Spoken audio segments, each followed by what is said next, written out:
Three, two, one.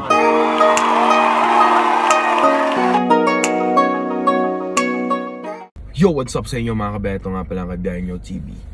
Ngayon, meron tayo isang malaking event. Isang malaking gagawin, no?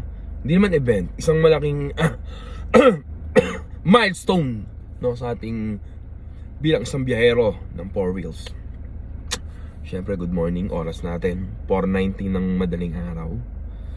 Ito ay isang malaking road trip, no? Kukunin natin o gagawin natin, i-achieve natin yung halos isang araw na road trip to tagadagadagadagadagadang Bigan and Pagudpod. Diba, hindi natin alam kung pwede nating iloof, no? Kaso parang hirap nun. So parang from Taguig, no? Kung saan tayo exact location nandito sa Taguig, biyahe tayo papuntang Pagudpod o Ilocos Norte. Pag kaya ng Pagudpod, siguro mga 9 hours or 10 hours, no? Dahil naranasan naman natin yon via motor. Pero syempre, try natin dito sa 4 wheels, no? Kung gaano kabilis, kung gaano ka convenient, 'di ba? Syempre, may mga SCTEX tayo, meron tayong NLEX, SCTEX, TPLEX na dadaanan. So, hindi tayo bayan-bayan. So, pagdating ng La Union, TPLEX, ending ng TPLEX, doon na tayo magmamaka Arthur Highway ulit. To, bayan-bayan na ulit yon natin kung gaano ka traffic ba o maganda ba ang takbuhan ngayon, syempre. At ayun nga, updates nga pala sa mga ngayon na gumagamit ng mga expressway, pare, sa mga SCTEX, Skyway, MCTEX, so sa lahat ng mga expressway na gumagamit, konting trivia lang dahil okay lang naman. Magbigay tayo ng mga konting idea kasi nakapagtanong tayo before sa mga teller, no, one time. Kasi ang ginagawa natin, load na tayo ng load ngayon eh. Kahit ako, load na lang load online via GCash. So pwede din naman siguro until September 31 yung pinaka last or 30, ganon, kung ano yung pinaka last. By October 1 wala na silang cash lane, pero optional pa rin. So hindi naman porket wala kang balance tawag dito, ticket ka agad, hindi daw ganon. So pinaliwanag niya may option pa rin. Kung kailangan mag-load ka na, kung nirefuse mo yung loading, doon ka na matitikitan. Pero pagdaan mo na low balance ka, pwede kang mag-load. Ayun ang sabi sa akin, no? Pwede kang mag-load. Either mag-load ka pag nag-refuse ka, or wala ka pang RFID in time na yun, wala ka talagang RFID, doon ka matitikitan, no? Ticket yun doon. Pero yung pagpasok mo na merong low balance ka lang, you have to reload, no? Reload ka agad, no? Sabi mo kung reload ka na agad. Kasi pag nga yun nga, nag-choice ka pa, ganon, magkakaroon ka ng violation. Pero October 1 pa yan ang effective niya. Last ng 30 or 31 something, kung meron bang 31 ang September. So yun, tapos eto ngayon, journey natin. Isang malupitang Pagudpod, alas 4:30 ng madaling araw. Sana mabilis tayo makarating, no? Tingnan natin kung ano yung mga tanawan, no? Ano yung ganda ngayon ng Ilocos Norte, no? Pag mabilis ba talaga pag nakasasakyan o mas mabilis ba ang naka-motor? Syempre iba pa rin yung singit-singit, ganyan. Saka yung speed kasi hindi mo mapapalo, unlike sa motor, hanggang mamatay ka na, no? Ganun kalupit, hanggang kamote ka na, ganun kabilis, no? Pero syempre sa sasakyan hindi mo magagawa yun na ganun kabilis talaga. Kasi nga syempre, lalo na sa mga bayan-bayan, may mga tumatawid dyan eh. May mga tumatawid bigla dyan eh. So yon mga kabiyahe, syempre hindi tayo nakapag-upload, pero sana makapag-upload tayo, no? Wala na mga kwenta-kwenta yung mga videos natin, pero thank you pa rin. Yan, support lang. No, support lang lagi, no? Wala namang mawawala, no? May mga hot issue ngayon, like nung Alice go Pyong. May mga hot topic, pero yun, sana maibsan na ng Pilipinas ang kanyang problema, no? Sabi nga ni Chess, diba? Chester ba yun? Sabay ka na, Pilipinas. Yun. Syempre yun.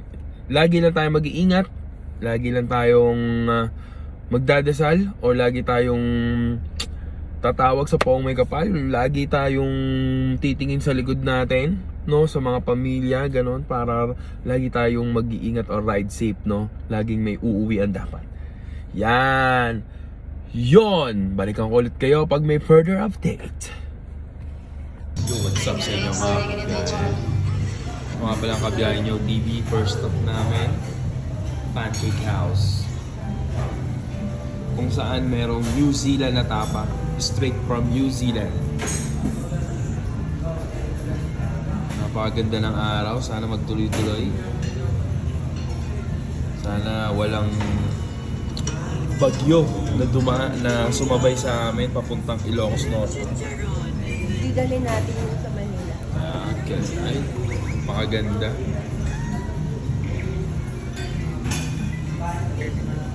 Stop. Yung tusino dyan. Kamay, tanggal ang kamay. Pare-pare si Popo. Ayan, ganyan yan. Pare-pare. Ay, pwede ba mo i-film?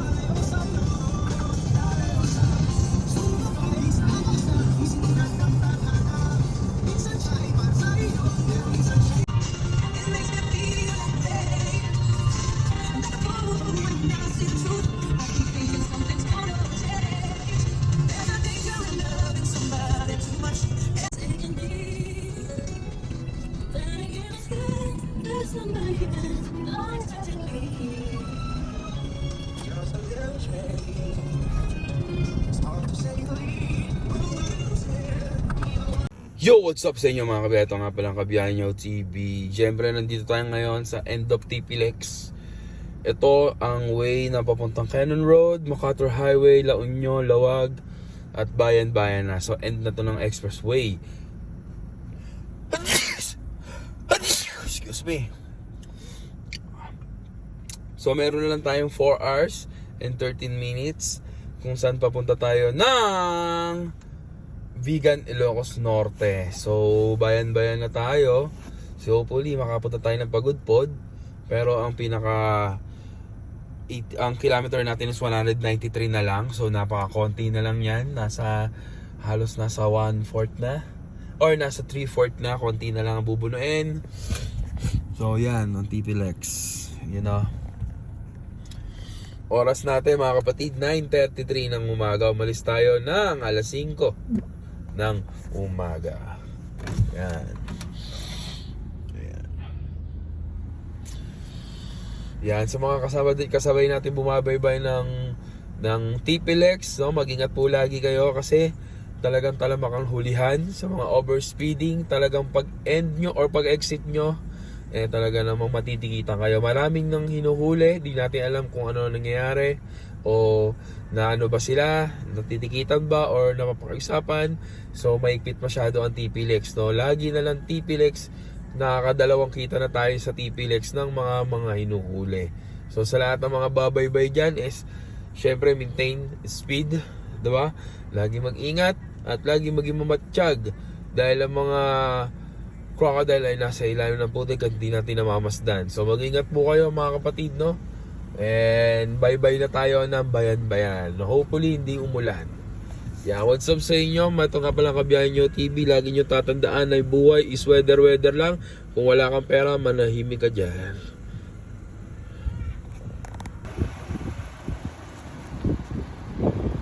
Doon maganda blue eh.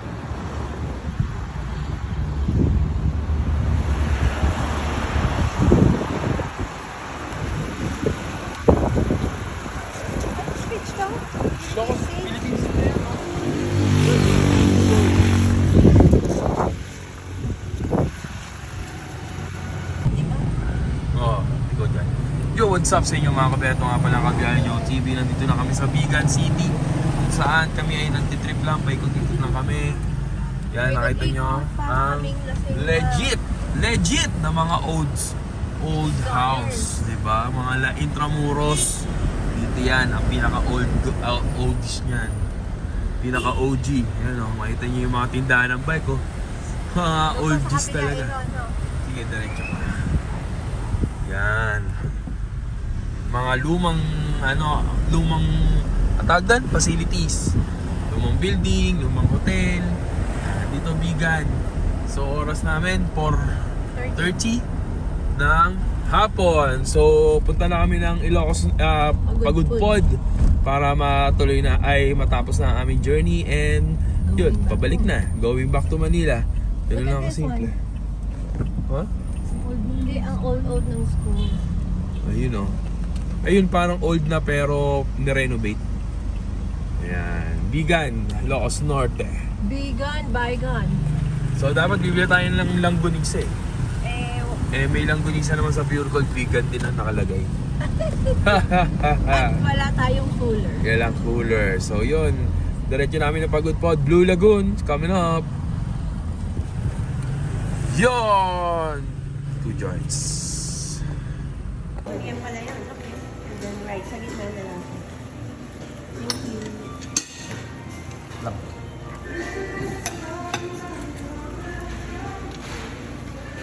Pwede humingi ng water, kuya.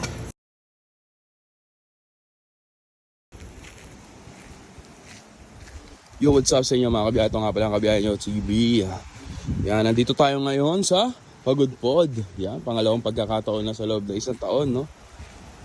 Malaki mo nga na makapuntahan ulit natin to. Ito yun, pinuntahan namin last year. Yan ang windmill, oh.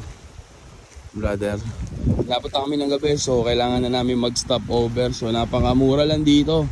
Siguro kung mag-sleep over lang kayo, kung ilang kayo, abot na kayo ng mga 2,000. 1,800 nga lang bigay sa amin eh. Napaka-iksing oras. Pero napakasulit naman kasi talaga namang ganito makikita mo sa umaga. Philippine West Sea. West Philippine Sea. Ano?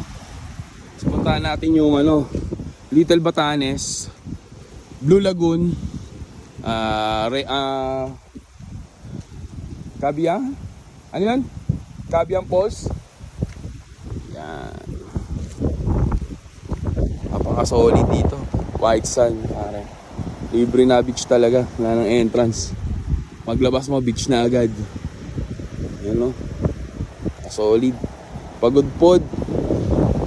We made it again. Siguro mga almost 16 hours ulit. So mapa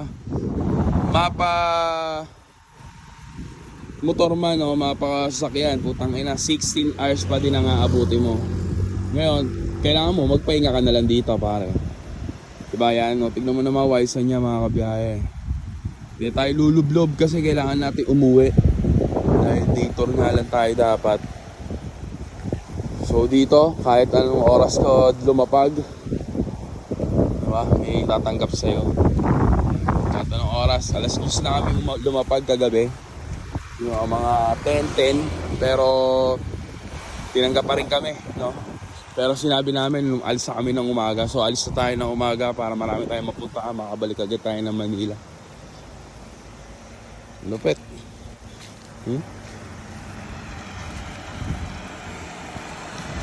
Napaka-solid, mga ka-solid.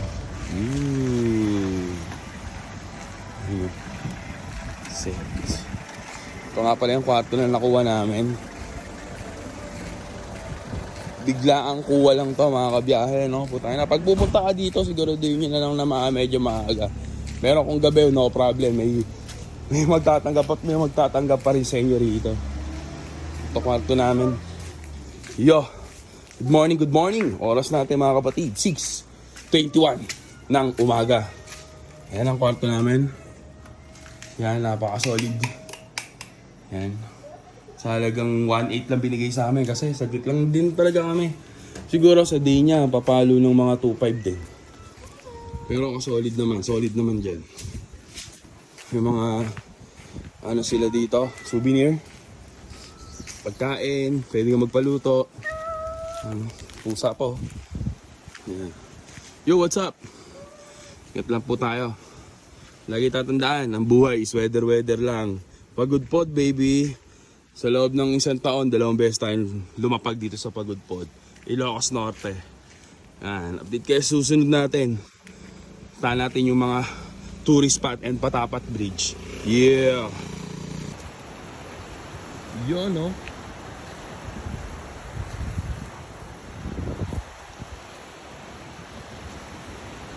Ang ganda naman. Ayun nga yun, no? Yan ako pumunta sa loob. 1, 2, 3, go. What's up sa inyo mga kabiyahe? Ito nga pala ang Kabiyahe Nyo TV. Yan, nandito tayo ngayon sa Pagudpod.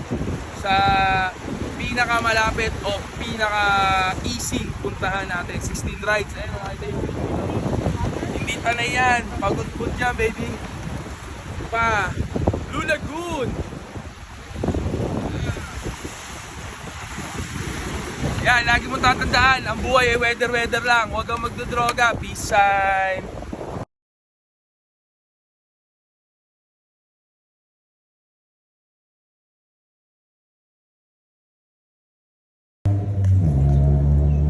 Second time around.